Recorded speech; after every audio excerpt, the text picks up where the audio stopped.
আজকে জুলাই মাসের 22 তারিখ 2026 সাল। এই মুহূর্তে আমি আছি নারায়ণগঞ্জ জেলার রূপগঞ্জ উপজেলার গন্ধপুর রূপসী সিটি মিল পার্শ্ববর্তী এলাকায়। একটা বিষয় আমি বলতে চাচ্ছি, আমরা যে সমস্ত বিষয়গুলা ধারণা করছি যে হাসিবুল চিশতি যত কথা বলে আদম কবে আল্লাহকে সেজদার বিষয়ের পরে তার সমস্ত লজিক, এই বিষয়টাকে নিয়ে আজকে আমাদের সাথে বিরোধ করছে যত লোক, ধর্মের যত লোক আদম সেজদার বিরোধী তারা করছে। তো তাদের এই বিরোধী ধারণাটা, আদম সেজদার বিরোধী ধারণাটা, এটা তো ইতিপূর্বে যত কিতাব আসছে সেই সমস্ত কিতাবের আদম কবে আল্লাহকে সেজদা করা শিরক বা আদম কবে আল্লাহকে সেজদা করা মানুষের জন্য নাজায়েজ, এই কথাটা কোরআনের কোনো আয়াতের ভিতরেও নাই, বা কোরআনের পূর্বে যে সমস্ত কিতাব এসেছে সেই কিতাবের ভিতরেও এটা নাই। আমরা যে সমস্ত বিষয়টা ধারণা করছি যে আদম কবাই আল্লাহকে সেজদা যারা বিরোধিতা করছে, তাদের এই কথাটা কোরআনেও নাই, এবং কোরআনের পূর্বে যে সমস্ত কিতাব আল্লাহ নাজিল করেছে সেই কিতাবেও নাই।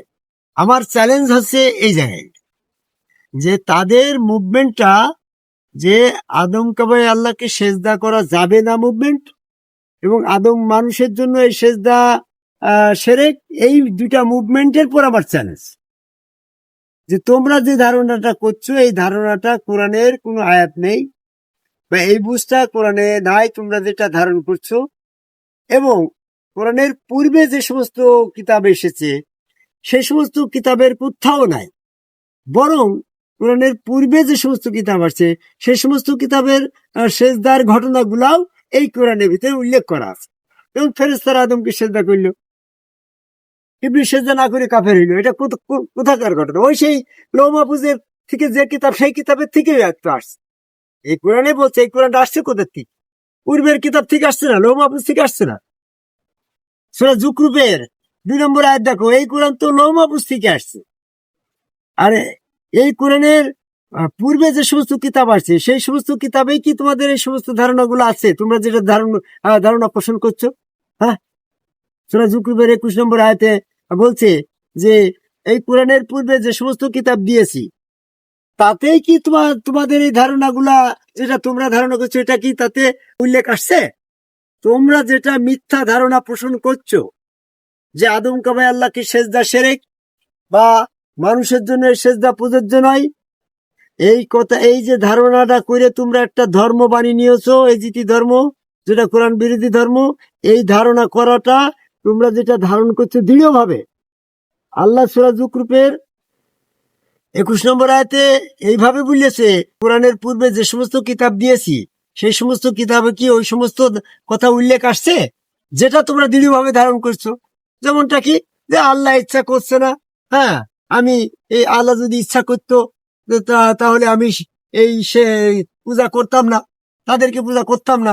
তা আল্লাহ পাকের ইচ্ছার পরে যদি তুমি ছেড়ে দাও, তোমার এই ধরনের ধারণা যে আল্লাহ যদি ইচ্ছা করতো তাহলে আমি আদম সেজদা করতাম, এই বিশ্ব তাই বুঝতো না।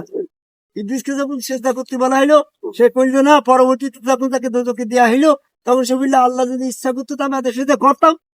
এই ধারণা তোমাদের যে অন্তরে যেটা আছে, আল্লাহ সূরা যুকরুফের 21 নম্বর আয়াতে বললো যে তোমাদের যে ধারণা, তোমরা দৃঢ়ভাবে ধারণ করছো যে আদম সেজদা করা যাবে না, আল্লাহ ইচ্ছা করলে আমি সেই আদম সেজদা থেকে বিরত থাকতাম না, পূজা করতাম না, ইত্যাদি এই ধারণাগুলা দৃঢ়ভাবে অন্তরে ধারণ করছো।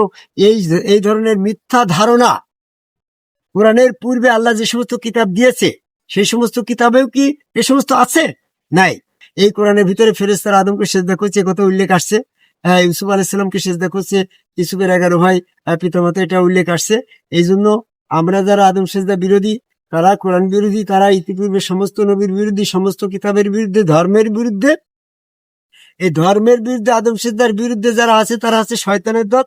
শয়তানের দল পরিত্যাগ করে মিথ্যা ধারণা গুলাকে বর্জন করে ইতিপূর্বে যে সমস্ত কিতাব এসেছে সেই সমস্ত কিতাবের সাথে এই কোরআনের কোনো বিরোধ নেই। এই কারণ হচ্ছে এই কিতাব আসছে সেই স্পষ্ট কিতাব যেটা লৌহ মাহফুজ, সেই লৌহ মাহফুজ থেকে কোরআন এসেছে। লৌহ মাহফুজ থেকে ইতিপূর্বে তাওরাত, জবুর, ইনজিল যে সমস্ত কিতাব ইতিপূর্বে নবীদের কাছে এসেছে সব এই লৌহ মাহফুজের থেকে এসেছে, কোরআনও এসেছে।